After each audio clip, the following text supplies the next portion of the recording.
So why exactly did the U.S. President Richard Nixon call the Indian Prime Minister Indira Gandhi's names like old witch in a recently unclassified tape conversation? His national security advisor, Henry Kissinger, wasn't much better in his disparaging remarks. But why? In Cold War history, the relationship between Indira Gandhi, India's determined prime minister, and U.S. President Richard Nixon was full of sharp contrasts and intense tensions. Their interactions were strained not only by political differences, but also by Nixon's underlying racism and sexism.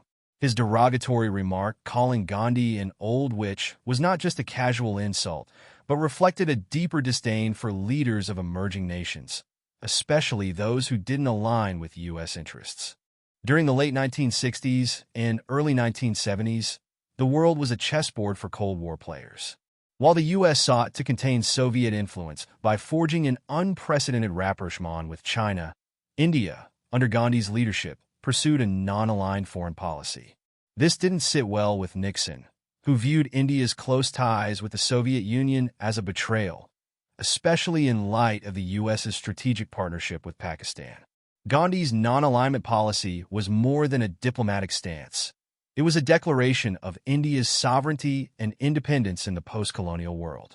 However, Nixon and his national security advisor Henry Kissinger saw it as a challenge to U.S. hegemony.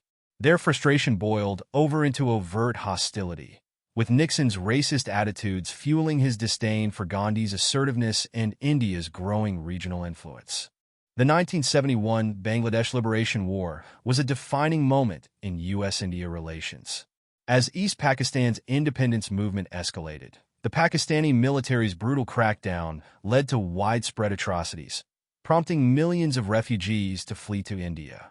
Gandhi, facing an overwhelming humanitarian crisis, sought international support to condemn Pakistan's actions and intervene diplomatically. However, Nixon and Kissinger, who were deeply invested in their strategic alliance with Pakistan, turned a blind eye to the atrocities. Instead, they prioritized using Pakistan as a channel for their diplomatic engagement with China. When Gandhi visited Washington to plead her case, she was met with indifference and behind closed doors with outright contempt. Nixon's tapes capture him calling Gandhi the old witch, an insult steeped in both sexism and racism. Gandhi's visit was met with cold formality. According to historical accounts, despite the humanitarian catastrophe unfolding in East Pakistan, Nixon was more concerned about maintaining his geopolitical strategy.